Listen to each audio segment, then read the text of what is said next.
Nearly 40 million people suffer from migraine headaches. It can cause nausea, sensitivity to light, dizziness, vomiting. The list goes on. All things our next guest knows all too well. Check out Kim's story. I've had migraines for 41 years. They started when I was 15 years old, and at this stage in my life, they are increasing more in frequency. So I am suffering worse now than I ever have. I can have a migraine 4 days consecutively. When it's a full-blown migraine, it feels like a spike driven through the top of my head, behind my eyes, and it pulsates. I could end up vomiting profusely, and it can last for hours. I have done all kinds of food elimination diets, kept journals, all types of holistic remedies. I've gone to numerous doctors. I have a whole bag of tricks that I try to do. Hot compresses on my face, caffeine, sinus medication, or a migraine tablet, or I take a shot. When I feel a migraine coming on, I retreat to a dark room. I throw a pillow on the floor. I bury my head in the top of it while I'm on my knees, and I pray for relief. It really dictates my life. It makes me very aggravated, very irritated, and I'm very short-tempered. I'm difficult to be around.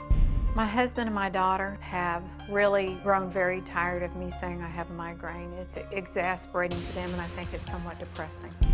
I've missed out on a lot. And then I saw Dr. Smith, and he diagnosed me with a severe deviated septum. For some migraine sufferers, the actual problem doesn't stem from migraines, but it actually may come from their nose.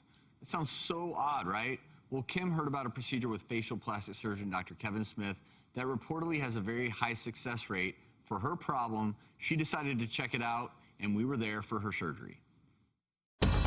Hello, hello, how are you? So today we're going to perform your septoplasty, remove that bone spur, open up the sinuses, and that's going to give you a very good chance at getting rid of those horrible migraines you've had. So in all practicality, this really isn't a migraine that I'm curing today. Sinuses and nasal issues can mimic a migraine headache. So we'll see after a few weeks. I mean, if she's better and having fewer headaches, then we know that this is the major culprit.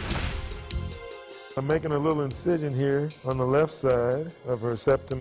So here you see the tip of this spur was underneath the mucosa. So that's what I'm going to be taking out. So here is the culprit. It contains what I call the migraine imposter, or the bone spur. This is hard, rigid bone that is piercing into the turbinate, into the nose, and that's what's causing that chronic pain, that persistent pain that just doesn't go away. Now it's nice and soft. There's nothing hard that's remaining. Now we can see there's a void of the septum. So now we're going to sew it up. Dr. Kevin Smith and his patient Kim now join us. And Kim, I know it's been a few weeks. How are you feeling now?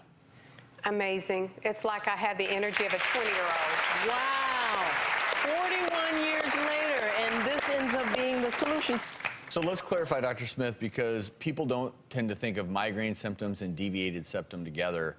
So put that together for us. Okay. So migraines, that's a term we give for symptoms that are exacerbated by this pain people have, and they have the aura that goes with it. What Kim had, and a lot of people have, is injury to the nose leads to a deviated septum or bone spur, and that bone spur can touch very sensitive tissues in the nose. When it does that, it then refers pain to the head, and if it's chronic and debilitating, it's misdiagnosed as a migraine. You have to understand the dynamics of the nose, first of all. There are tissues in the nose that respond to normal perfumes, detergent, chocolate, ice cream, other foods, and even pollution. Those things move and are very dynamic in the nose. So it's normal when you don't have a deviated septum, but when you do have one, then you pay particular attention that you're getting headaches when I'm exposed to these things that my nose would normally respond to, elicits a headache. So it's a lot of complexity with it. I love when we profile stories like yours, Kim, because we say on the show over and over again, if you've been diagnosed with something and you've had it for years and years and the normal treatments aren't working, it's time to take a step back, reevaluate. Is this really what I'm suffering from? Kim, we are so happy that you found your solution. Oh, man. Oh, it's Smith, so exciting. You know, look at her face. It's and again, amazing. this is not to imply that most migraine sufferers out there that this is necessarily their problem. But I think, Dr. Smith, I'm glad you highlighted this for folks out there. Thank you so much. More to come.